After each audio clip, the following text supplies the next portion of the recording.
મિત્રો,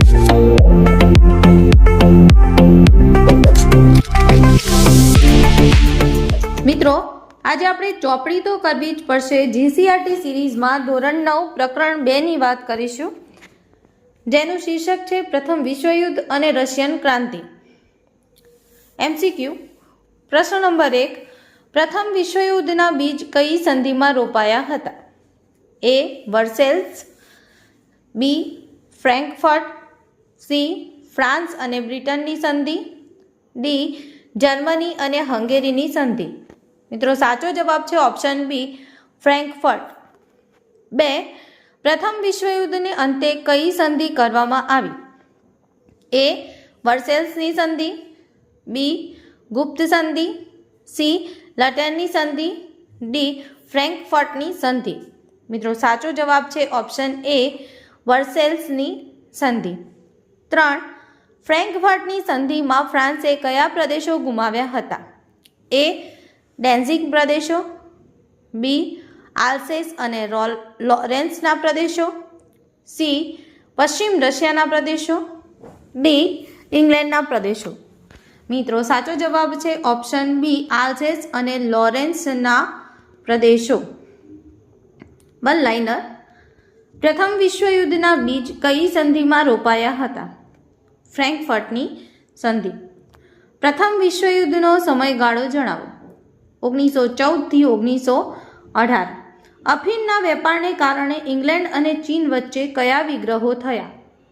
અફીણ વિગ્રહો. દ્વિતીય વિશ્વયુદ્ધનો સમયગાળો જણાવો. 1939 થી 1945. વર્સેલ્સની સંધિ ક્યારે થઈ હતી? 1919. પ્રથમ વિશ્વયુદ્ધને અંતે કઈ સંધિ કરવામાં આવી? વર્સેલ્સની સંધિ ઈસવીસન 1919. ફ્રેન્કફર્ટની સંધિમાં ફ્રાન્સે કયા પ્રદેશો ગુમાવ્યા હતા? આલ્સેસ અને લોરેન્સના પ્રદેશો. નેધરલેન્ડ્સ, બેલ્જિયમ અને લક્ઝમબર્ગ પર કયા રાષ્ટ્રની સત્તા હતી? સ્પેન. બેલ્જિયમના રાજા લિયોપોલ્ડે આફ્રિકાના કયા પ્રદેશ પર પોતાની સત્તા સ્થાપી? કોંગો. કયા સ્થળે યોજાયેલી યુરોપિયન રાષ્ટ્રોની પરિષદે આફ્રિકાના જુદા જુદા વિસ્તારોને યુરોપના દેશો વચ્ચે વહેંચી લીધા? બર્લિન. યુરોપમાં ઉગ્ર રાષ્ટ્રવાદ અને સમાજવાદનો પ્રણેતા કોણ હતો? જર્મન સમ્રાટ કેસર વિલિયમ. શક્તિમાનને જીવવાનો હક છે, આ સિદ્ધાંત કયા જર્મન લેખકે પ્રચલિત કર્યો હતો? ટ્રીટિસ્કે. 22 જાન્યુઆરી 1905ના દિવસને રશિયાના ઇતિહાસમાં કયા દિવસ તરીકે જાણીતો છે? ક્રાંતિકારી રવિવાર. ઈસવીસન 1917માં થયેલી રશિયન ક્રાંતિ કઈ ક્રાંતિ તરીકે ઓળખાઈ? સમાજવાદી બોલ્શેવિક ક્રાંતિ.